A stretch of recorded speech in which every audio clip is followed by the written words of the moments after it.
எல்லாத்துக்கும் வணக்கம். எங்கள் வீட்டில் இன்றைக்கி நைட் சாப்பாடு என்னென்னு பார்த்தீங்கன்னா, சப்பாத்தி, இந்த சிம்பிளான வச்ச குருமா குழம்பு தாங்க. இது செம டேஸ்ட்டாக இருக்கும். பூரிக்கு, சப்பாத்திக்கு இது ரெண்டுக்குமே இது நல்லாயிருக்கும்.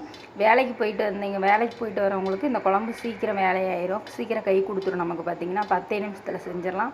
அங்கேருந்து வந்து மாவை பிணைஞ்சி வச்சுட்டு வீட்டில் யார் சும்மா இருக்காங்கன்னு பார்த்துக்குங்க. அவங்கள்ட்ட இந்த சப்பாத்தி தேய்க்க சொல்லிட்டு இந்த குழம்ப 10 நிமிஷத்தில் ரெடி பண்ணிங்கன்னா ஆளுக்கு 2 எடுத்து வச்சு சாப்பிட்டுட்டு சீக்கிரம் வேலையை முடிச்சிடலாங்க. ஒரு சிம்பிளான சப்பாத்தி பூரிக்கெல்லாம் வச்சு சாப்பிட்ற குருமா குழம்பு பார்த்துருவோமா? அதுக்கு ஃபஸ்ட்டு ஒரு 3 கரண்டி எண்ணெயை ஊற்றுங்க. ரெண்டாவது கொஞ்சம் கடலைப்பருப்பு, கொஞ்சம் உளுந்து பருப்பு போடுங்க. அது நல்லா பொரிஞ்சதுக்கப்புறம் ஒரு 4 பச்சை மிளகாயை கட் பண்ணி போடுங்க, சின்ன சின்னதாக. அதையும் கட் பண்ணி போட்டு ஒரு 150 வெங்காயத்தை தூக்கி கொட்டுங்க. நல்லா வதக்கி விடுங்க.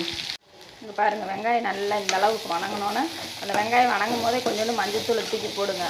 மஞ்சத்தூளில் நல்லா வெங்காயம் நல்லா சுருளை வணங்கினதுக்கப்புறம் பாருங்கள், அரைச்சி வச்சுருக்க பொட்டுக்கடலை மாவு, கொஞ்சம் சோம்பு, இது ரெண்டையும் போட்டு அரைச்சி ஊற்றிடுங்க.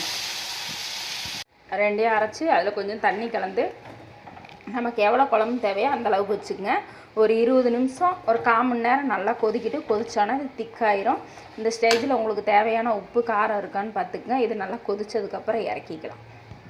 இங்கே பாருங்கள், நம்ம தாளிச்சு விட்ட குருமா குழம்பு செம சூப்பராக ரெடி ஆகிடுச்சு. சிம்பிளான குழம்பு, 10 நிமிஷத்தில் செஞ்சிடலாம். எதுவுமே தேவையில்ல, 3 பொருள் போட்டு நம்ம ஹோட்டல் கடை சப்பாத்தி குருமா மாதிரி வச்சிடலாம். இது சப்பாத்திக்கு பூரிக்கு ரெண்டுக்குமே செம டேஸ்ட்டாக இருக்கும். சிம்பிளானதில் 10 நிமிஷத்தில் செஞ்சாச்சு. இந்த பக்கம் பாருங்கள், சப்பாத்தி சுட்டுட்ருக்கேன்.